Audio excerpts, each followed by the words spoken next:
What up, what up, what up? Your boy's back. And listen, we are inching closer and closer to the NFL draft. We are literally 1 month away, less actually, to that big day. And honestly, free agency for the Rams, it's kind of quiet down, which again couldn't be any more best timing because we need to recalculate and put our full focus into the draft. So I don't want to waste any more time. Sammy, hit that intro. Turn up your volume. Because you're about to listen to The Sick Podcast. Rams Recap with LaQuan Jones. They rush forward. Burrow to throw for it. He's hit. He's hit. He's sacked. He throws it away. He flings it away on fourth down. Aaron Donald got there, and you can build that man's statue out SoFi Stadium right now. The greatest of all time on defense. Does it in the biggest moment of Super Bowl 56. The sickest Los Angeles Rams podcast. It's gonna be sick. Oh, let's give it up for McVay and Les Snead for a very successful free agency. Now, let's put that same energy going into the draft. We're sitting at the 26th spot in the first round. Feels weird having a first-round pick, even though we landed hard with our first-round pick last season with Jared Verse. But more so looking at it, we're getting used to the new times. Things are starting to change around. And honestly, I feel really, really good going into this draft no matter what we do with that first-round pick. We need a second-round pick. And there is a way to use that first-round pick to trade down to get that second-round pick. But let's iron out multiple trade scenarios today. The first scenario that I like, honestly, is just staying put. You know, if there is no trade scenario, just stay put. And there's a couple players that are probably going to be living in that area, a couple players that may not. Some of the areas that I think that, where we need to really hit on are obviously tight end for the future because Tyler Higbee, this is probably going to be his last season with us. We need a tackle because Rob Havenstein, he's up there in age. Wasn't quite sure if he was going to come back this season, but he is. He's locked in. Tyler Higbee and Rob Havenstein, they have been locked in for the 2025 season. But we need to look forward to the future. We need to fill these spots. So for tight end, honestly, Tyler Warren's not going to be there. He's probably going in the first 12 to 15 picks. Honestly, I wouldn't be surprised if he goes in the top 10 or if he goes to the Jets at 7. Who knows? But honestly, I like Colston Loveland, but my only concerns with him is that, we've tried this athletic tight end out before. We've tried to have the dual threat with Tyler Higbee and Gerald Everett. And I definitely feel as though McVay always had a dream to get that as a combination to be successful in the field. But honestly, it's not that it failed. It's just that I don't think it hit its absolute ceiling with Gerald Everett. But I'm not comparing Gerald Everett to Colston. I just really feel as though the lack of pass blocking that he brings to the table will be a concern because Tyler Higbee, he does it both. He runs routes and he pass blocks. That's kind of what we need. So at that 26th spot, if he's living and breathing right there, I'm not quite sure that we pull the trigger on that because there's some other tight ends that we can get in that second round if we do get a second round pick, or maybe even later in that third round. In the first 3 rounds, I honestly think there's some great quality, solid tight ends that we get on, but that is not an absolute need. Now, if Gray Zabel's there, the tackle, I honestly think, getting him would be a great move to protect Stafford at all costs. He'll be a great depth piece because we faced tons and tons of injuries last season on that O-line, and I honestly want guys that are going to be able to step up, guys to be capable to step up to be a potential starter. Look at Bo Limmer last season. This guy was a late round draft pick, showed up big for us in last season as a center. And we brought back, Shelton as well. He's a spot starter. I definitely think he'll be able to step up. We've had history with him before. So if Bo Limmer happens to go down, he'll be there as depth. But again, Gray Zabel, if he's there, I say we take him at that 26th spot. I really do think that tight end and tackle should be priority to build for the future to get some depth there. But we also have issues at the linebacker position. If Jahad Campbell, I know a lot of Rams folks out there are seeing Campbell, they're watching his tape. He's one of the best off-ball linebackers out there in this class. So I honestly think if he's there, you smash that button, you take him. But there are other areas as well that I think that are sneaky areas that we should be able to really attack because, again, this draft class, when it comes to the running backs, when it comes to the wide receivers, when it comes to tight ends, and even some defensive players, some corners and stuff. Really, really solid and deep at these positions. But I'm going to say this. If Emeka Ibuka is there, Ohio State wide receiver, you take him. And I say that because McVay this offseason said he wants to get more creative with the offense. And I feel like this feels like the Rams are pushing all the chips in. Getting Devontae Adams, whew, man, this offense was already dangerous once we made that move. But if you add like a Emeka Ibuka and he's there at the 26th spot, which again, very unlikely because I really feel as though that his stock is constantly rising as the dates get closer to the draft day. But if he's there, take him, please take him. Because honestly, him running out of the slot or having the ability to run out wide, he is a dual threat. I honestly think that he will be a nice plug and play in that slot position because just imagine these defenses have to worry about. You have to worry about Puka Nacua being Puka Nacua. You have to worry about Devontae Adams still being Devontae Adams going out there on the perimeter and being a true X. Then you got to worry about a guy that is a savvy route runner, reliable hands, who's able to just move the chains and also stretch the field. Emeka Ibuka, man, that would just be an addition that lets me know that this Rams offense is going all in this 2-year window that we have with Matthew Stafford. I just really feel as though if you have best available at the 26th spot and you guys want to pull the trigger as a Rams fan, I'll be very happy with that. But I'm more so on the side like, hey, let's get my wish list done. Let's get a Jahad Campbell or let's go with Emeka Ibuka. Those are my 2 picks here at the 26th spot. But now, of course, there could be scenarios, the trade scenarios that I spoke about earlier. We could trade down and staying in the first, but just trade down to acquire somewhat more draft capital. And I definitely feel like it's possible to trade with the Buffalo Bills or even the Chiefs, but we could trade with the Eagles. Because the Eagles, I think they're in business looking for pass rushers, and there's going to be some pass rushers that are going to be living and breathing at that bottom of the first round. They could be in business for a wide receiver as well, whoever they want to take. I just feel as though they still have areas that they want to attack, so we can make business with the Eagles because they've been one of the teams that have been able to move around and shift around in the first round before and make some moves and land on some great, additions. So I think whatever team we make business with, I honestly think, that would be a great situation for us to get some draft capital, to maybe get a second round pick, to maybe getting a quarterback. And honestly, I don't know where this guy's draft stock is going to live because if you go all the way back to the Senior Bowl with Jackson Dart, that's when it started to rise. That's when he went from like a pick outside the top 100 picks. And then all of a sudden, this guy's going to the Steelers in the first round.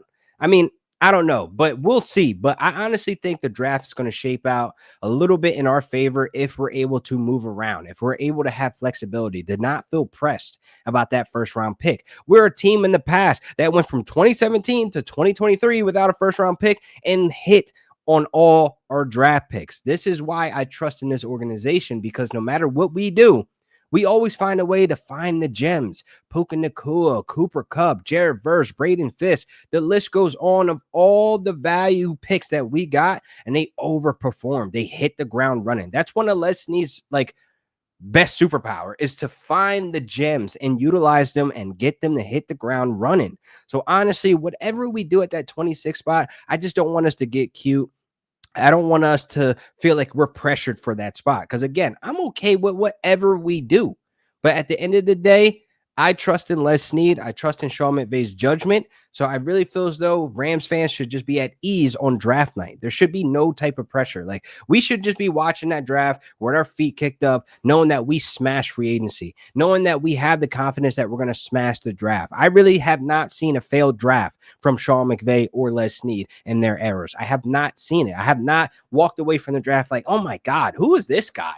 Who is this guy? Like, what? No, they hit on guys. And I really feel as though that we've done our homework, especially smashing free agency. Because honestly, a little bit about some of the key players that we signed. Obviously, Devontae Adams. That's great.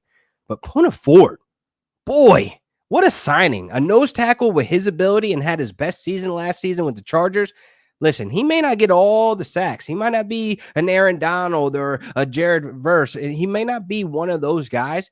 but his impact is surely felt. He can get to the quarterback, but he is also to see the gaps, clog up those gaps, strip, sack, and attack in all cylinders, man. Poona Ford is a monster, and you have a Rams legend like DeMarco Farr recently just singing his praises of just how important it is to have a nose tackle with his caliber, and his impact will be felt in that run game. The area that we struggled at where Saquon Barkley basically ran for 1,000 yards on us. So I definitely feel as though that was an underrated, signing as well for us. Honestly, a lot of people I've seen mixed feelings about Nathan Land as well. Another free agent signing that I really feel as though he's a playmaker. I mean, look, he's all about forced fumbles. And I love guys that are going to be able to be out there, fly around, have their head on the swivel, and actually attack in those boxes to stop the run gaps. And look, Nathan Land may not be a household name, but I think once you come to LA and you get that spear from Chris Shula, you get that LA fever, you're going to be playing at your best. And honestly, I do like the signing. The guy's going to step up. He's the off the ball linebacker that's going to be playing next to my boy Omar Spates. So you best believe this is going to be an issue for a lot of teams that are going to try to run on us because, hey, I understand last season, we had some issues and guys couldn't stop the run. Last year is last year. This year is this year. We're ring chasing right now.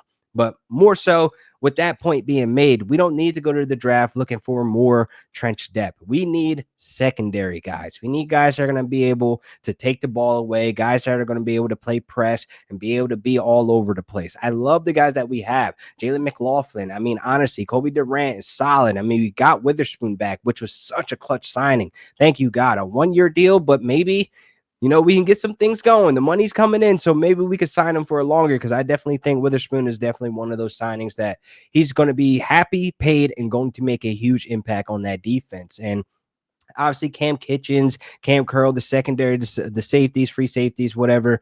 These guys, they're all fly around guys, but I would love to add more depth.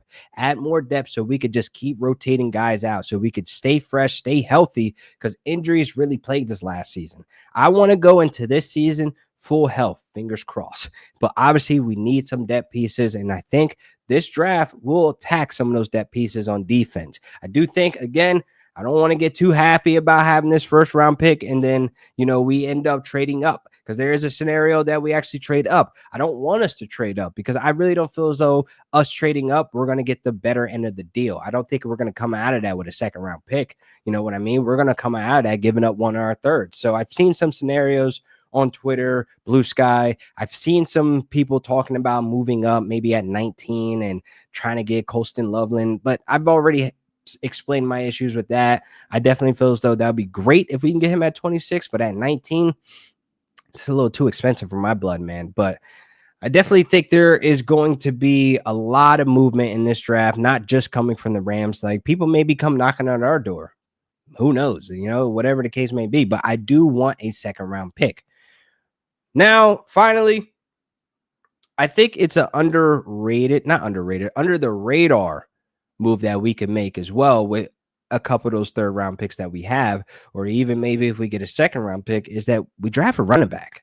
And again, if you've been a Rams fan for a long time, in the Sean McVay era, we draft a running back every single season, from the Zach Evans to the Blake Corums to the Kyron Williams to the, you name it. Like that's just what we do. Like this goes back all the way back to the Trey Masons, the Zach Stacey's, the Todd Gurley's, et cetera, et cetera. We're going to bring guys in. Malcolm Brown. Like we're going to bring a guy in. And I definitely feel as though I don't want us to go out there and get a Travion Henderson or even a Damian Martinez. Like I don't want us to get a running back that's going to cut out Blake Corum because I still think there's some meat on the bone for him to be unleashed. I definitely think Kyron's production may take a step back.